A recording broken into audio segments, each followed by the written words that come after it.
Hello, siya yung speaker sa panahon ni Duterte at natanggal ni Sara Duterte. At hindi natin alam ang dahilan kung bakit pinatanggal siya. At pinalit nga doon si speaker, naging speaker si dating Pangulong Gloria Macapagal Arroyo. At anong dahilan? Ito pala ang dahilan, yung sobrang kapag nanakaw ni Speaker Alvarez. At inakusahan siya sa pagnanakaw sa 4 billion na proyekto ng Panabo hanggang Tagum na flyover. So 4 billion yun. At actually, maalala ko, in-expose pa ni Erwin Tulfo yun. Pagkatapos, inakusan din siya na nagnakaw doon sa Piatco no siya ay secretary ng Department of Transportation. At ang pagnanakaw niya doon ay yung pinagawa yung NAIA 3 na airport ay mayroong grupo na nag-combine ng mga negosyante na ang pangalan nila ay Piatco. So ngayon, ibinigay yun sa Hapon na kontraktor at ang Hapon na kontraktor ay ibinigay yung subcontract sa pagpatanggal ng mga pag-demolish ng mga building na dapat i-demolish para maipatayo yung bagong airport. At kita mo naman hanggang ngayon, sa totoo lang, napakaganda na pagkagawa ng tinatawag na NAIA 3 terminal.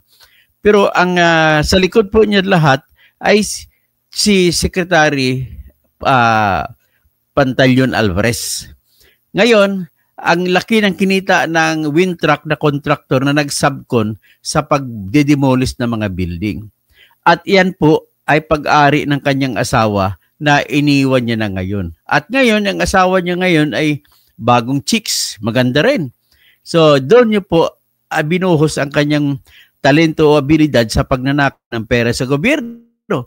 At bumili po siya ng... So, anyway, yung nangyari po dito ay bumili si Pantaleon Alvarez ng lupa doon sa bundok. Hindi ko alam kung legal yan kasi bilang sanay sa pag-aabogado sa lupa, pwede ko na sabihin expert po ako pagdating sa lupa, ay hindi ako maniniwala ng lupang iyon na kung saan nakatayo ngayon ang kanyang napakalaking mansion. Kung hindi ako magkakamali, ang halaga ng pinatayo niya ay mga 200 million. At mayroon pang helipad na sa tuktok ng bundok. Diyan na itinira yung kanyang kabit na magandang kabit na si Jennifer Maliwanag. Napakaliwanag ng buhay ni Pantaleon Alvarez ngayon. Ha? Speaker, former speaker. Maliwanag ba? So ngayon, kung bundok po yun, yan ay public land. Hindi ko lang, abogado naman si Pantaleon Alvarez, siguro na-check niya. Hindi ko alam kung paano napatituluhan yan, bundok yan. So anyway, sa bundok na yan, 20 hectares yan. At binakuran niya lahat yan, kompletong bakod. 20 hectares palibot. Magkano kaya magagastos mo sa bakod? Milyon-milyon din ang gagamitin mo. Ilang kilometro na bakod kaya ang gagawin mo niyan.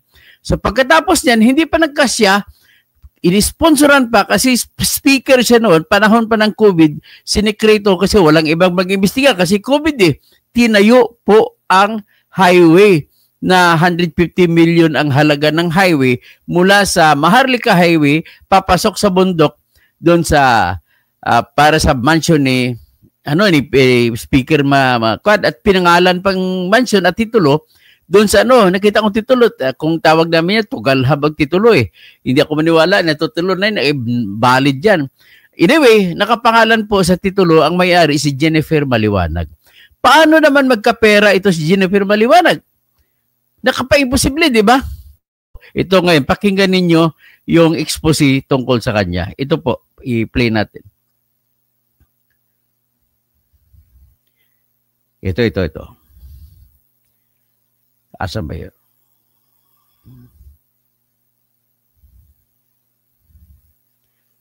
Ito. Yan. I-play natin. Abangan nyo.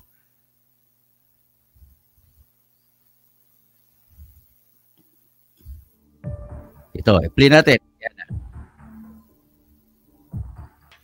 Naniniwala po kayo na hindi naging maganda ang epekto ng pamumuno ni Duterte dito po sa ating bansa? Definitely, yes. Oo. malaki rin yung pagkukulang sa pag-handle nung lalong-lalo na yung pandemic natin. Kinahanglan mo pili tag presidente nga kahibalo mo handle ni ining COVID.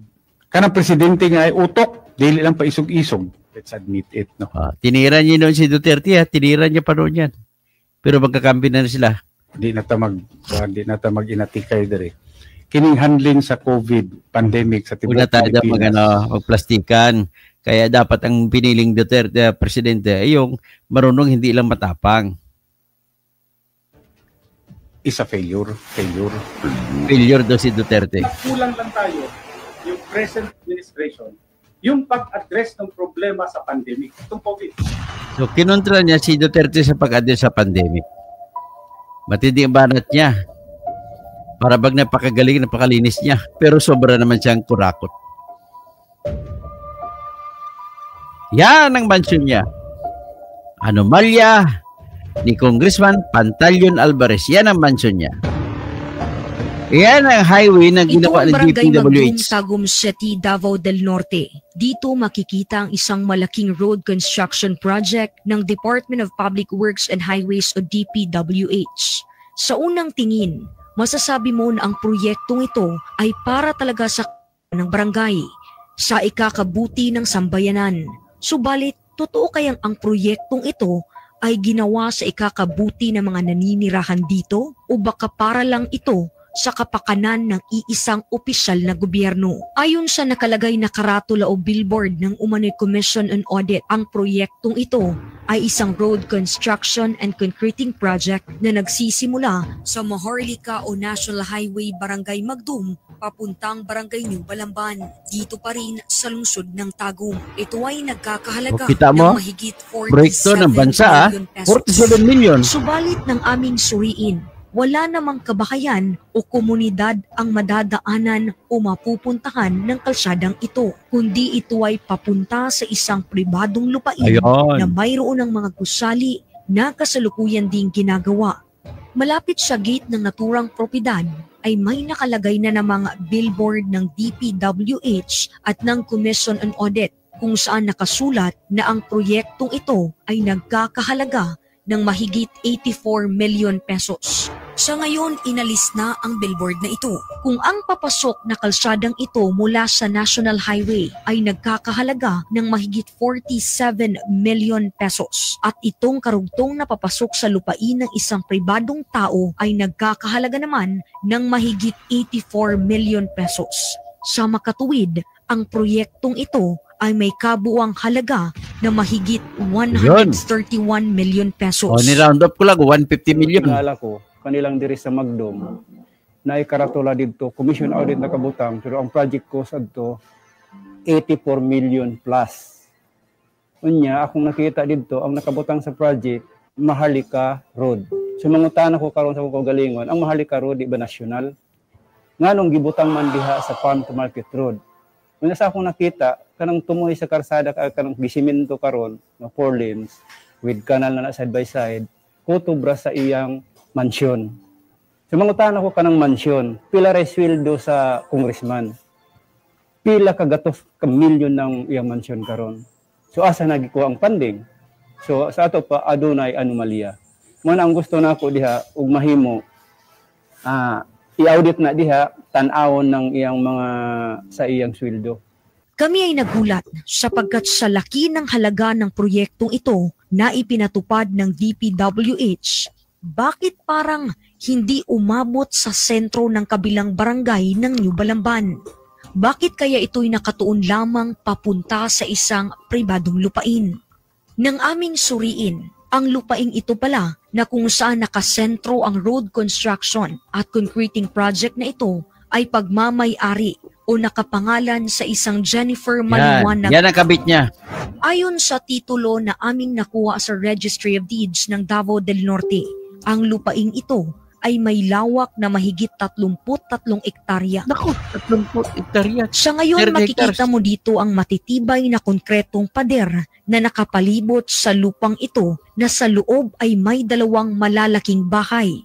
Sino ba si Jennifer Maliwanag na para bang napakaswerte naman niya at gobyerno pa Saan ang kumuha ng pera naglagay yan? ng konkretong kalsada papunta sa kanyang lupain. Sa aming pagsusuri, at alam na rin ito ng taga Davao del Norte na ito palang si Miss Jennifer Maliwanag ay ka-live-in partner ni Congressman Pantaleon Alvarez. Matapos niyang iwanan o iabandona ang kanyang legal wife na si Emily Alvarez. I was abandoned right Yan si after Emily. Sona when he became the speaker. We've been together for almost 30 years. Kung gayon, hindi maikaila ni Congressman Alvarez na ginagamit niya ang kanyang kapangyarihan bilang isang kongresista ng Davao del Norte upang malagyan na magandang daan ang kanyang lupain gamit ang pera ng taong bayan. Dahil may karapatan ang taong bayan na malaman ang katotohanan, ating sinubaybayan ang progreso ng proyekto. Oh, grabe no, grabe. Setyembre at 30 taong 2020, ganito pa ang proyektong ito. Oh, wala pang kwenta, September din. 2020, ano yan? COVID ba yan? COVID. Oh, COVID ginawa. Nung COVID, walang pupunta. Hindi mabisto.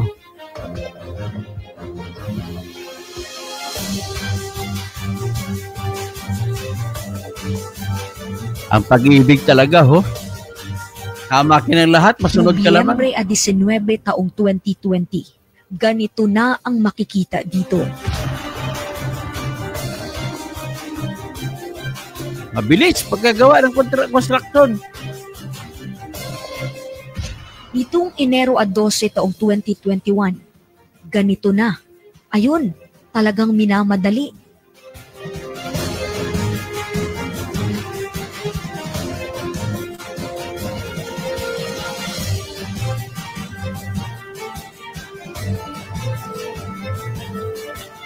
Marso 2 taong 2021 hanggang sa kasalukuyan, talagang makikita mo na ang proyektong ito ay papunta sa lupain ni Congressman Alvarez, kung saan doon nakatayo ang kanyang bahay na inaayos upang magiging mansyon. At klaro rin na dead end na ang kalsadang ito na proyekto ng Dead gobyerno na hanggang sa lupain lamang ni Congressman Alvarez papunta at siya lamang ang makikinabang dito. Tingnan mo naman ang lawak ng propiedad ni Congressman na ngayon ay may maganda ng kalsada at may helipad pa. May helicopter pa dyan, ha? Is nahug mga private. Tungod kay ang mga tagihaan ng lunaa diha, matud pa sa ako ang namonitor is mga Alvarez. So sila ang tagiya. So ang sitwasyon sa kalsada diha is ang dead end na siya. Unya tapos nakaparer na siya palibot, so bot pa sa bot private jud siya, wala may connection sa laing lugar. Mao na nga ang istorya sa mga tao dia is road to my house. Dili farm to market road. Kay farm to market road daghan ang mga benepisyo nga community. Karon daghan man nagmuloan na, pero mo lagi igo ra punta sa mulo kay wa man tay laban ani mga dagko nga mga kuan politiko. Ganito na ba talaga kayaman si Congressman Alvarez? O di kaya galing sa investment scam ang perang ginamit niya sa pagbili ng malawak na lupain ito? Sa dami ng mga sirang kalsada sa Davao del Norte na dapat ring mabigyan ng kaukulang pansin ng gobyerno, ito ang isang kongresista inuna pang gastusan ng pondo ng gobyerno o buwis ng taong bayan ang kanyang sariling lupain. Sa nakikita natin, masasabi pa ba natin na hindi korap itong si Congressman Alvarez? Yan. Ang kwan po, yung sinasabi na investment scam niya, na iyan pong region na investment scam. Lang pinag-iba yan sa kapa ni Pastor Apolinario. Ang kapa ay kapos padatubuin o di kay mga kapos sa pera ay payamanin. So marami silang naimbita sa ngalan ng Diyos at marami nag-invest. Ito naman ang region, maraming nag-invest. Ang kapatid ko po na nurse sa Texas, bago siya namatay, na si Yugi ay nakapag-invest siya ng 50,000 dyan sa region. Nung una, pinatikim siya, kaya nag-invest pa siya dagdag. Ayun, wala. Napunta lahat yan sa kay Alvarez. Tapos, sino pa yung nasintensya ng korte? Ang nasintensya ng korte para makulong ng habang buhay ay yung mga kanilang mga sugo. Kawawa naman yun. Sila ay ginamit lamang na piyon. Kaya yan po, ladies and gentlemen, ito naman, kagrupo pa rin ito ni Duterte hanggat sa huli na nag-organisa sila ng maisog rally, magkasama pa rin sila. Nang ibig sabihin, ay pinapakita ko lamang sa inyo yung aking fairness. Kahit sino yung may tinatawag na makikita natin na may kasalanan ay dapat titirahin. Kaya